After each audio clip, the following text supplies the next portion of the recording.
We've got word of Sony's plans to counter Project Scorpio at this year's E3 with PS4 price cuts, new unannounced games, and a stellar 2017 lineup off the back of one of Sony's most financially rewarding years since the 90s. Turn your back on the games industry for just one hot minute at your peril, because there's a ton of Sony news coming out just prior to this year's E3. Don't go anywhere.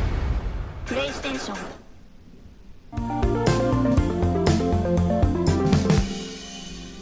You know, I really love doing this. I love bringing you all the game news I know the majority of you are interested in.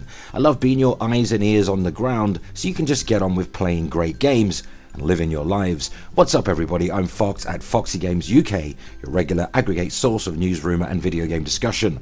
Casual and core gamers who just want to keep up with all the latest game news and rumour, go ahead, follow me via Twitter at FoxyGames_UK as seen in the bottom right of your screen.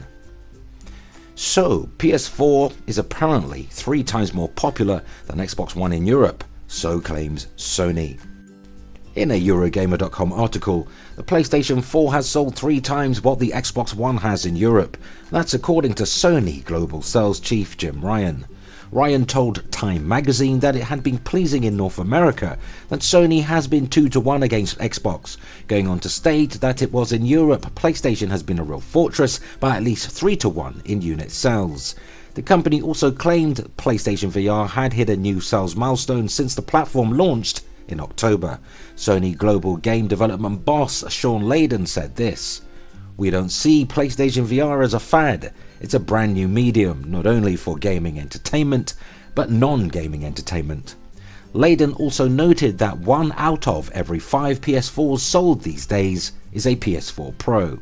Okay, so it's all good news on the Sony front, but that's only the beginning of good fortunes for the company's PlayStation brand. Moving on to a pretty interesting article by WCCFtech.com. In spite of Xbox boss Phil Spencer claiming AAA single-player content does not have the same impact as before, well, somebody ought to tell Guerrilla Games and Sony with their new IP, Horizon Zero Dawn. Not only has Sony sold a whopping 3.4 million copies of Horizon Zero Dawn, almost 1 million of the total sales were digital and within 3 months of release. Layden went on to say, "Of the 3.4 million copies of Horizon we sold, around 915,000 were digital. This kind of shift changes everything. It changes the publishing model. It also allows smaller players to put out games. It affects DLC. It has a huge impact." Horizon Zero Dawn already had a great launch both in terms of sales and critical reception, but it's good to know that it's keeping the pace. We know that a story expansion is on the way, and Sony's E3 2017 media showcase scheduled for Monday, June 12th, 6 PM PT, 9 PM ET and 2 AM GMT at the Shrine Auditorium in Los Angeles. Shawn Layden also noted that Sony isn't as active as it once was on the indie scene, with a notable exception of PlayStation VR games.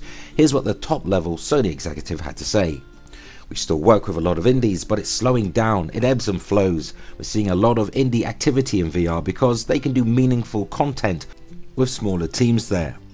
Prior to the bulk of key PlayStation 4 exclusives released circa 2015-2016, Sony mostly used indie titles to pad events with console-exclusive indie titles, since their top-tier in-house developers were still working on AAA games. Fast forward to 2017 and there's no shortage of major AAA game releases on PlayStation 4.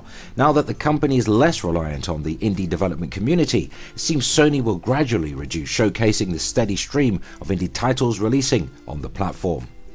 And in other news courtesy of the BusinessInsider.com, Sony's PlayStation 4 is crushing Nintendo and Microsoft, so Sony execs explain the master plan. Microsoft, Nintendo, as we go into next week's E3 conference, the biggest video game event of the year. Sony wants you to know that the PlayStation 4 is the one to beat. Today, Sony announces that it sold almost 60 million PlayStation 4 consoles to customers since its launch in 2013. To underscore the point, it revealed a few new stats. Sony has sold 1 million PlayStation VR headsets since its launch in October 2016. 1 in 5 PlayStation 4 consoles sold since November have been the new souped-up PS4 Pro model. And Horizon Zero Dawn, the flagship PlayStation 4 exclusive, has sold to date 3.4 million copies. Microsoft no longer reveals sales of the Xbox One, but recent estimates peg it at below 30 million. And while the Nintendo Switch, which launched in March, is too new to compare, Nintendo has sold around 40 million Wii U consoles since 2012. In other words, Sony is taking a victory lap around E3, taking its fans along too. From June 9th to 17th, Sony will be holding a Days of Play promotion with big sales on PlayStation software and hardware. Sony is even using the event to launch a gold-coloured PlayStation 4 console, which will sell for around $249. Business Insider sat down with PlayStation Global Sales and Marketing Head Jim Ryan and Sony Interactive Entertainment America CEO Shawn Layden to talk about Sony's blockbuster 2016, the revitalized competition with Microsoft and Nintendo, and the master plan for the year ahead. Sony had a very busy fourth quarter last year. On October 13, 2016, Sony launched PlayStation VR, a $399 headset that attaches to the PlayStation 4 console. It's play to beat Facebook's Oculus to conquer virtual reality in the living room. 1 month earlier, on September 7, Sony introduced the PlayStation 4 Slim, a refined version of the original console, and the PlayStation 4 Pro, a version with more robust graphical capabilities. Shawn Layden joked, "That's the way we like to do things."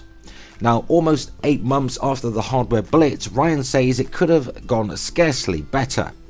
And assertion backed up by those sales figures. He also says high demand has led to shortages for PlayStation VR and the PS4 Pro console, but Sony has ramped up production and he expects they'll be easier to find going forward.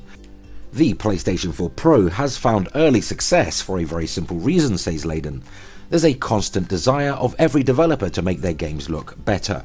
The console games with the most impressive graphics are currently landing on the Pro, and gamers are coming along for the ride.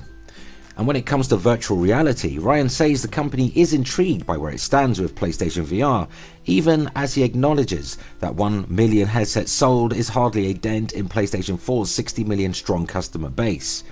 We would not describe 1 million units the same as mass adoption, says Ryan, but we will call it a good start. Sony may be way out in front, but Nintendo and Microsoft have both indicated a revitalized willingness to compete. Ryan says it's too early to really gauge the Nintendo Switch's success, but that there's room in the market. When it comes to Microsoft, however, Ryan is a little more skeptical. Xbox boss Phil Spencer has promised that its forthcoming Project Scorpio, slated to launch this holiday season, will be the most powerful console ever. That's not so subtle indication that Microsoft is planning on something even beefier than the PlayStation 4 Pro. Still, when it comes to the burgeoning market for super powerful game consoles, Ryan says Sony is building a strong position with its early sales. So while Sony welcomes the competition, it looks forward to hearing more about Project Scorpio at E3 with the rest of the world. It's not exactly keeping the PlayStation team up at night. We won't be frightened of what they do, says Ryan, because ultimately it's all about the games, and Ryan thinks Sony has the edge. The vast majority of Xbox One games are also available on PlayStation 4, notes Ryan.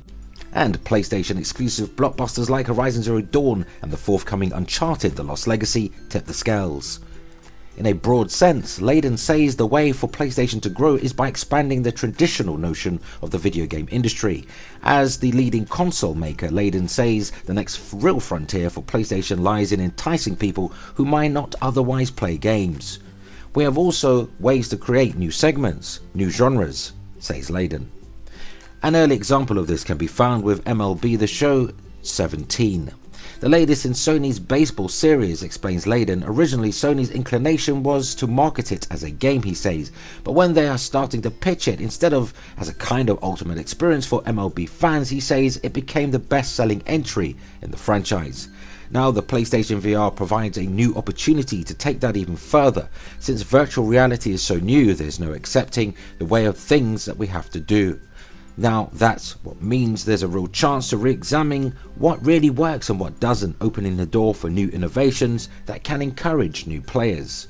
PlayStation VR is not a peripheral, so to speak, it's a whole new medium, explained Layden. So the goal for Sony then is to push on both software and hardware with excellent exclusive games.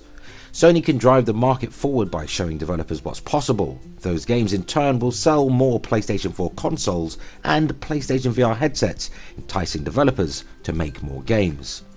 Our part of the bargain is to provide the install base, said Layden. Sony also finally responded to Microsoft's Xbox One and Project Scorpio strategy regarding AAA games and console generations, and it makes for some pretty interesting reading. So last November, when Sony launched the new PlayStation 4 Pro, a souped-up version of its market-leading video games console, it was practically unprecedented. Normally, companies like Sony and Microsoft launch a new console every 5 years or so, and when they do, the new consoles carry huge graphical upgrades, usually at the cost of instantly rendering your old games and accessories obsolete and essentially worthless. But the PlayStation 4 Pro was different.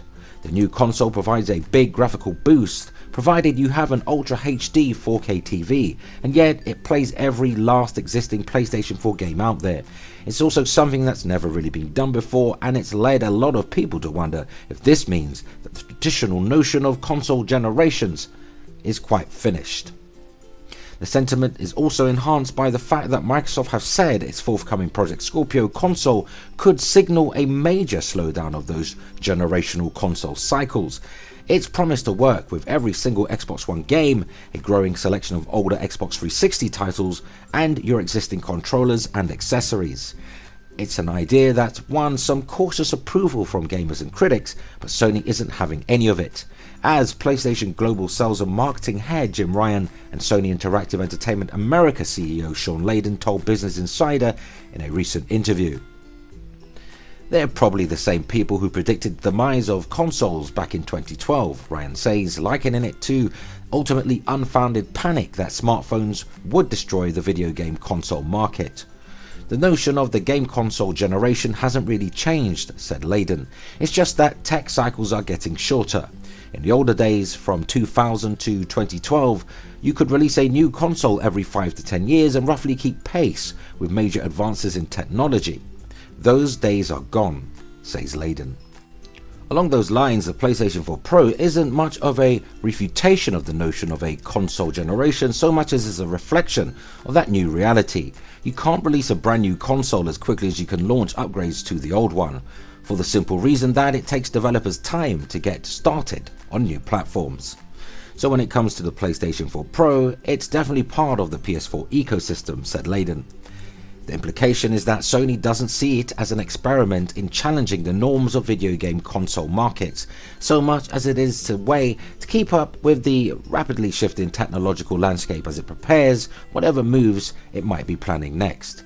That's backed up by the fact that Sony doesn't seem especially interested in making the PlayStation 4 compatible with older games. In a separate interview with Time, Ryan went on to say, really, to question why anyone would want to play older games on their current console. Sony seems to be looking to the future, not the past. Ahead of the release of the Project Scorpio later this year, the most visible part of Microsoft's master plan is a program called Xbox Play Anywhere. Under this program, certain select games give you a free copy of the Windows 10 version of the game if you buy it for Xbox One, and vice versa. The idea is to bring Windows and the Xbox closer together. Just like Apple lets you use the same app on the iPad, iPhone and Apple TV, Microsoft wants your games to be available whatever device you're using. And importantly, it means that upgrading either your Xbox console or your PC means your games are very much playable. From Sony's perspective, this is interesting, but not really relevant to the company, so long as developers that actually want to make games aren't signing on. Right now, there are only around 24 Xbox Play Anywhere titles, mostly published by Microsoft itself, and without that kind of buy-in, says Ryan, it's a somewhat marginal play. And when it comes to games, well, Ryan says Sony has them in spades, and that's what matters. Additionally, Wedbush analyst Michael Pachter has had quite a lot to say about Sony's pricing strategy and what it will be if Microsoft's upcoming Project Scorpio launches anywhere close to $400, this time courtesy of GamingBolt.com. So PlayStation 4 Pro launched a full year ahead of Microsoft's release of Xbox Scorpio planned for later this year. On the one hand, that means Sony was unable to make Pro as powerful as the Scorpio because of costs and the tech available at the time. On the other, however, it means that Sony is in a position to cut the price of the Pro and undercut the Scorpio when it launches. Microsoft's press conference at this year's E3 is taking place before Sony's.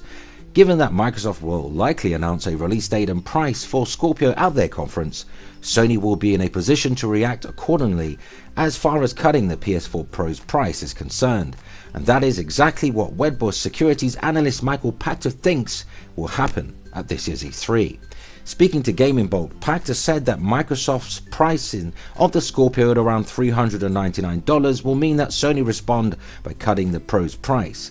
PS4 Pro's price will drop if Scorpio is $399. If Scorpio is more expensive, then Sony have no real reason to cut the Pro's price.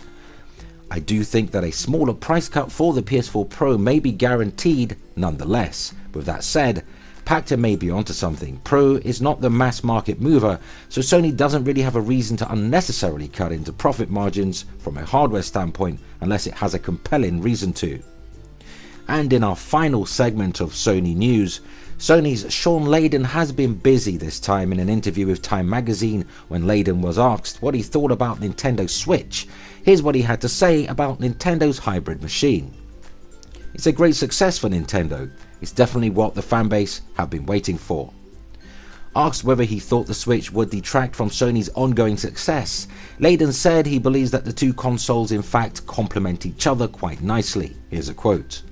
"When you look at our numbers, I think it shows that a lot of gamers are a two-console family, and quite often those two consoles are PlayStation and Nintendo sitting side by side. And there you have it. The days of console manufacturers bashing one another senselessly seems to have come to a swift end. Is the games industry finally maturing? If only the erratic superfans would follow suit."